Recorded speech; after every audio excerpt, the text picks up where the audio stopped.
The following podcast contains explicit language.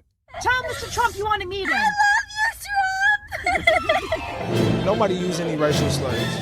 Nobody called me the N-word. It's microaggressions. He does not support Mexicans, not Jews, not Muslims, not blacks, no one but his own kind, the rich. When Trump says we'll lose our country, that's not just maybe he's being a little extreme.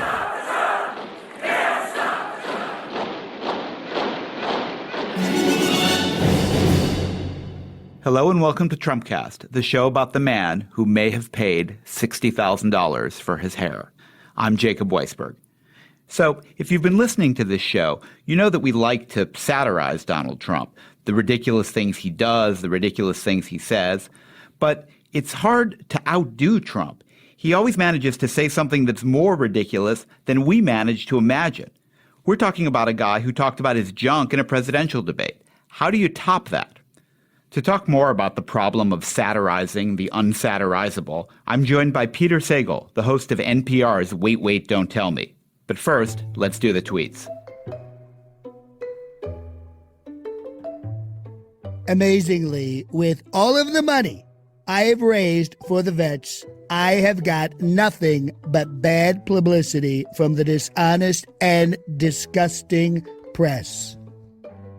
After raising, with no obligation, almost $6 million for vets, I couldn't believe protesters formed at Trump Tower, just out, sent by Crooked Hillary. I just released my financial disclosure forms, the largest numbers in the history of the FEC. Even the dishonest media thinks great. Crooked Hillary Clinton overregulates, overtaxes, and doesn't care about jobs. Most importantly, she suffers from plain old bad judgment. The protesters in New Mexico were thugs who were flying the Mexican flag. The rally inside was big and beautiful, but outside, criminals.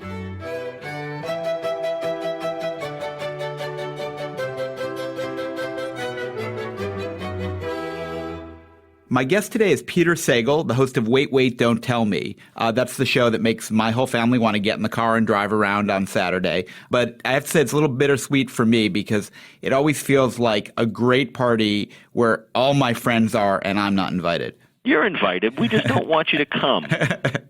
Yeah, see what I mean? Yeah, it's like we'll send him an invite to the wedding. He won't come. So, Peter, you are the very best kind of guest, a volunteer. I am. Tell me why you wanted to come on Trumpcast to talk to me.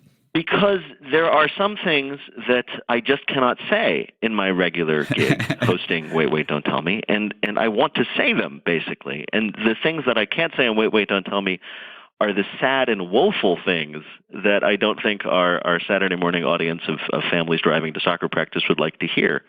And I've been listening to Trumpcast because, like you, I am very concerned about the present emergency. And because of my gig, I have been thinking a lot about what it means, the ascendancy of Trump, to people in my business, i.e. people who make fun of the news for a living. And it's problematic. And I wanted to share my thoughts, Jake. So you would think someone who makes a burlesque out of politics, who makes it ridiculous, who's an entertainer himself, would be great for people in your business. You'd think that, wouldn't you? In fact, so why is that not the case? Because there are a number of explanations, some of which I think are obvious and have been widely shared, some of which are less obvious. The obvious one is that satire, what I do, depends on exaggeration, right? You take something, some quirk, some foible in some human being in the public eye, and you exaggerate it to show how silly it is. Classic example is Jonathan Swift in his essay, A Modest Proposal, English major, saying, hey, clearly, why don't we just eat the Irish babies? That would be, the next step in our disinterest of Irish poor. Well, what does Jonathan Swift do if they actually start eating the babies? And that's kind of the situation that the people with my job have. What can we make up about Donald Trump that is crazier, funnier, more extreme than the stuff he does almost literally every day? Right. The restaurant at Trump Tower makes the best taco bowl. Yes. I love Hispanics. Paula Poundstone would never have picked that as the real tweet, right? You can't make this up. And people have made this joke. There was, I think, a piece in the New Yorker that if you can't pitch this stuff, like if Aaron Sorkin said, let me do my next TV show is going to be a political drama with the rise of this lunatic, blowhard, egotist maniac who brags about the size of his dick on national TV and still wins the Republican nomination. And people would say, come on, that's ridiculous. Anything we think of, the people in my line of work think of to make fun of Trump, the next thing Trump's going to do is he's going to do that. He went ahead and did something crazier. He's going to accuse his opponent of murdering Vince Foster. Yes, he's going to accuse Ted Cruz's father of murdering JFK.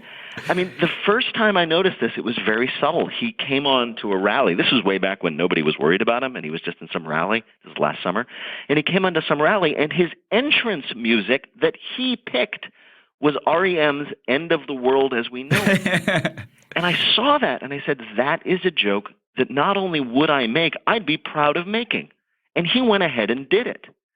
And so it's really hard. I'm going to say that I don't think anybody's comedy about Donald Trump is effective as simply playing Donald Trump's words himself, which is why I think that the way you start your show with his actual words is the best way to do it. I think, frankly, and I have wonderful friends at Second City, and I think they're brilliant and funny. I think that's why I think they're better than the Second City sketches you've been doing, because nothing matches his own insanity. And all we can really do, I mean, I've made this joke, is that all I should do in my show is just read a transcript of what he said and then sigh. I mean, just as a thought exercise, Peter, take Trump, add self-conscious irony, and he's the greatest performance artist the world has ever known. I mean, Stephen Colbert would have nothing on this guy if Trump was in on the joke. It's absolutely true, and that is the other problem, which is that he's not.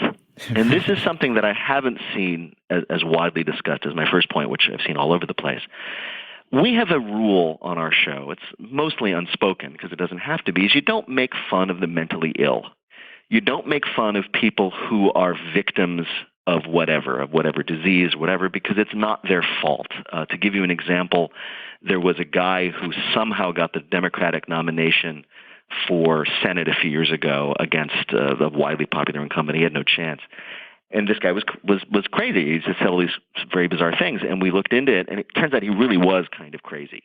I mean, he seemed, I don't know how he got the nominations, through some quirk of the ballot or manipulation, but he just was not well. And so we decided not to make fun of the guy because, yeah, he was crazy, but he was really crazy. Donald Trump is like that. You know, deep in your heart of hearts, he doesn't get the joke. He's not self-conscious.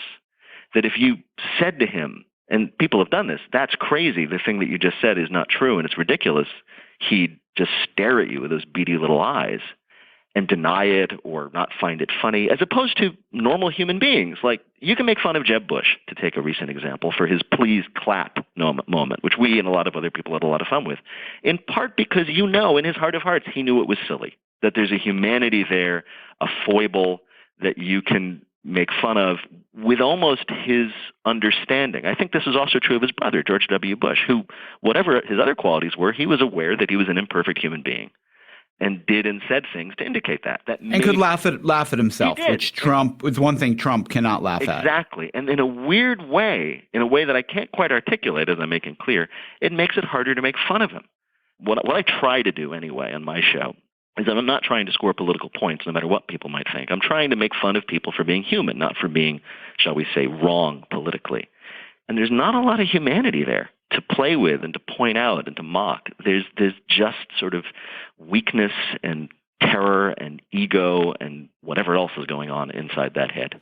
But there's a way in which that really isn't funny. No. I mean, we have someone who is mentally unbalanced. He may not be mentally unstable in the sense that he's going to really lose control, but he's not mentally well. Yeah. And it's kind of not funny to make fun of someone like that, even if they're in a tremendously powerful and dangerous position. Yes, and that's true. And I think that one of the things that, again, I'm going to speak for myself. Sometimes I say, well, as a representative of the satire industry, I'll just speak for myself. I like to think of our show as offering comfort to people in hard times. And people come up to me and they say, I was going through a hard time. It was a tough day. It was a tough week. It was a tough year. And I like listening to your show. It made things better. And I feel great. I'm like, okay, that's what I do. I provide some comfort to people. It's very hard to comfort people about Donald Trump. It's very hard to say, it's going to be okay. He's just another silly guy. They're all silly. They're all emperors with no clothes. We can relax. We can laugh at them and relax a little bit. I don't feel that way. I don't think it's going to be okay. And it's very hard, I think. This is also true. I think I've seen this in terms of Colbert. He's had some very sincere moments. Other people in my line of work where they literally look at the camera and say, this isn't good. And they're not being funny. They're being serious, because it brings that out in all of us. This is not business as usual.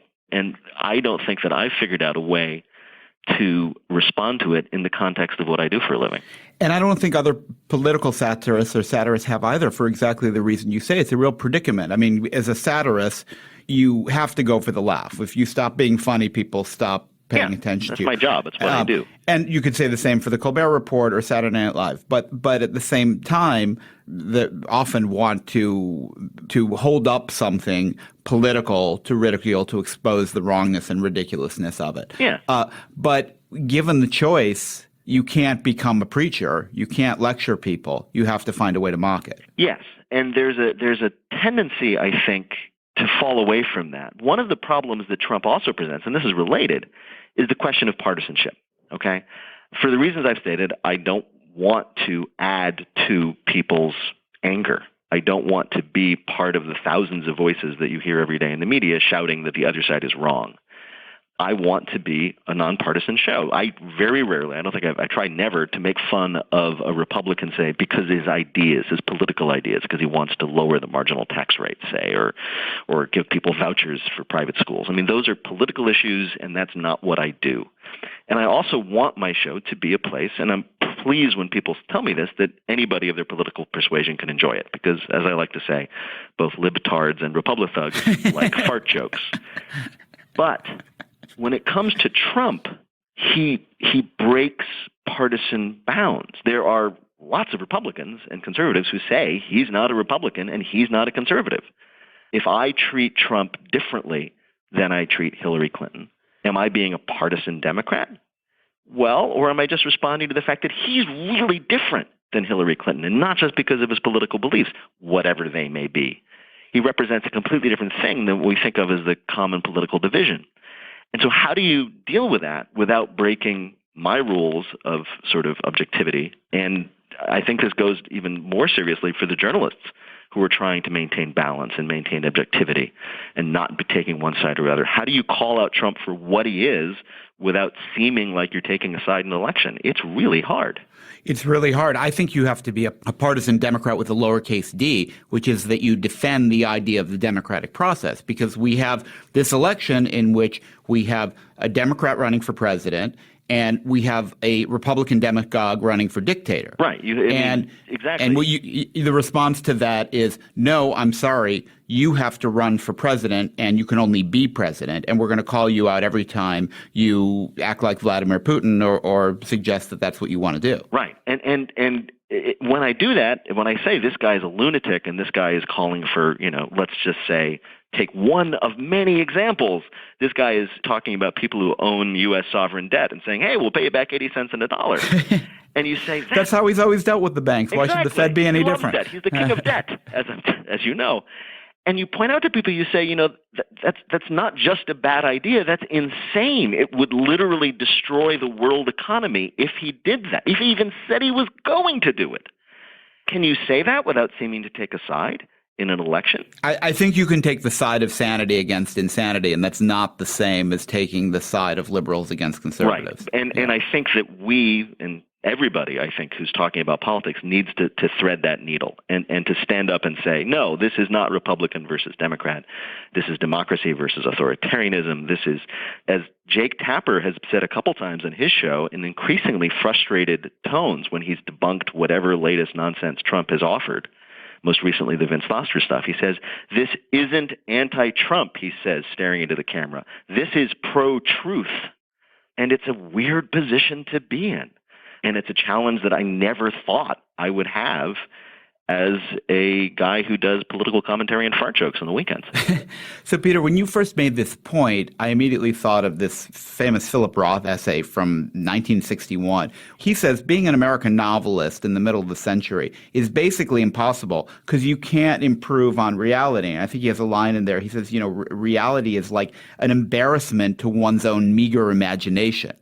And in a way, it's what you're saying about satire is that, he was saying, look, what this the crazy America that you read about in the newspaper every day is so unreal that you're not really left so many options in terms of naturalism and telling an honest story about what it's like to live in the country. Right. Although one could point out that he wrote that essay I think it was 1961, and he's done pretty well writing novels since then. So I think he was panicking a little bit. We may not be.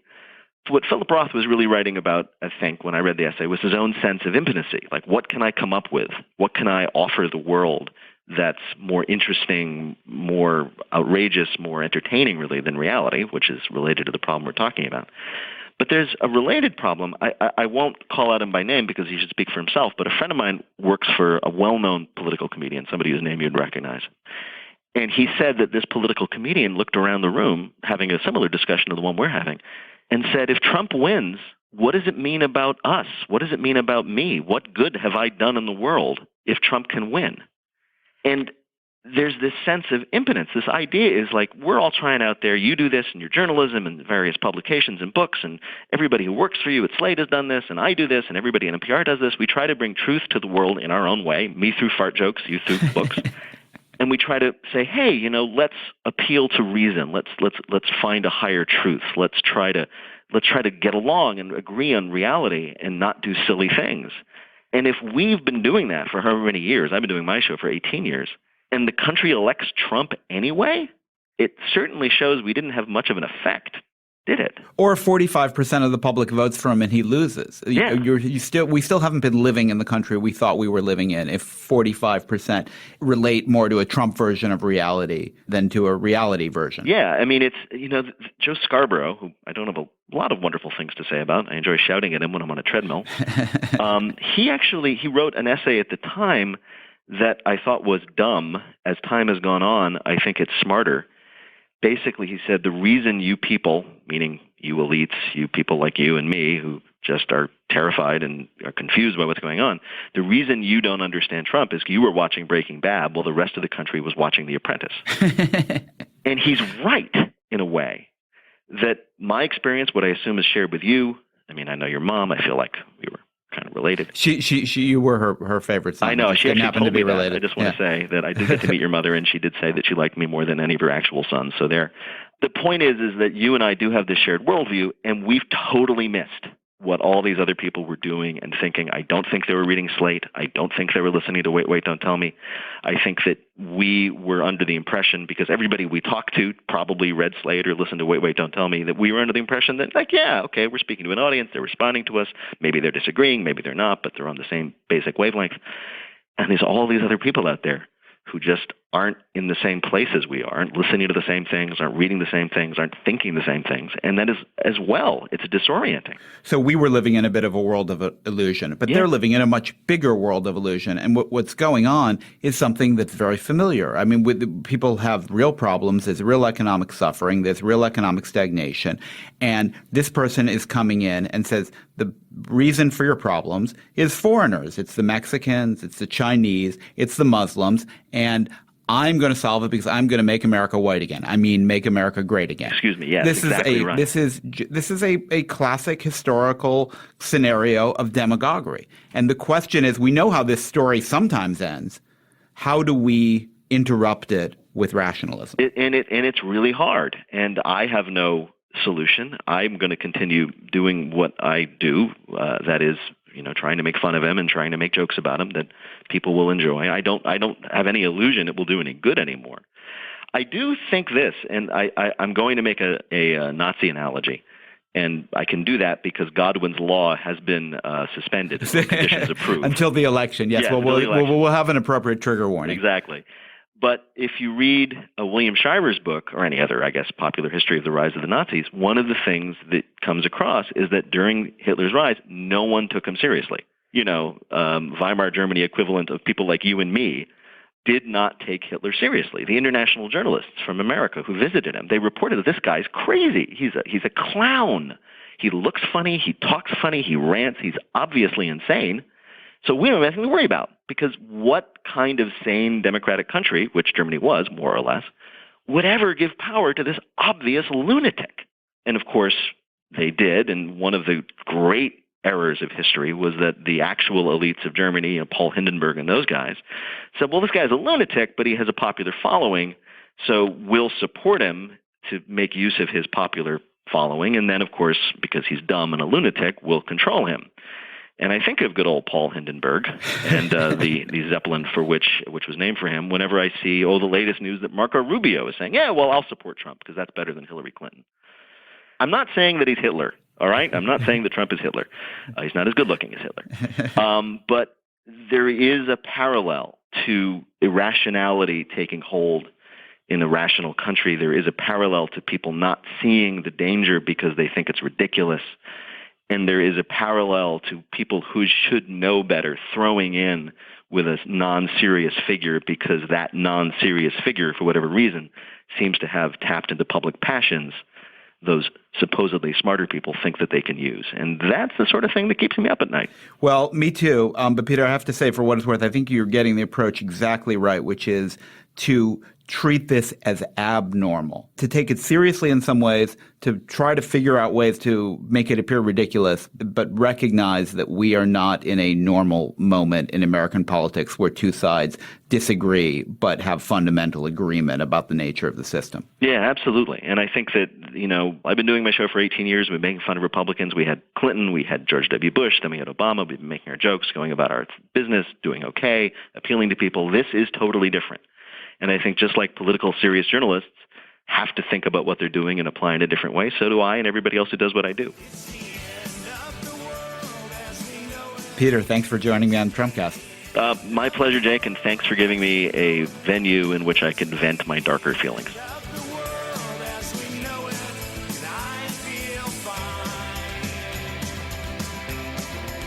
Our show today is produced by Henry Molofsky. He got 3 right for 8 points, but he was beaten by Jason DeLeon, who got 5 right for 11 points. Slate's executive producer Steve Lichtai had 7 points, but our chief content officer Andy Bowers got none wrong. He's today's winner with 17 points. Special thanks to John DiDomenico, our voice of Donald Trump. I'm Jacob Weisberg. Thanks for listening to Trumpcast.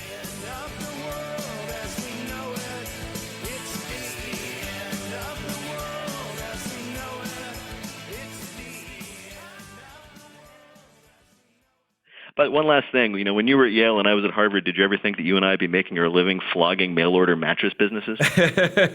Someday. You're at the classy end. I've been doing underpants. Oh, just wait for my next podcast. I'm sure we'll have underpants. And can I remind you, they are great underpants. I'm sure they are. Are you wearing them now, Mr. Weisberg? Of course. I've got the psychedelic ones on as we speak. In every city, she encouraged them to enjoy what she called the cheerful hurly-burly of city life. In every town. And now we've just been around long enough, and the town looks so much better. There are people who want to change things. And I thought, oh my gosh, that is so cool. Why can't we do that in my community and other communities everywhere? To make them better. My point to them is it can be better. It can be better than that. It'll be different. Or to protect things from getting worse. If you're a responsible person, you have to oppose things that are dumped right on your neighborhood, right in an area that you know about. I'm Rebecca Shear, inviting you to check out Placemakers, the podcast from Slate Magazine about the spaces we inhabit and the people who shape them. Subscribe now to Placemakers. You'll never look at your community the same way again.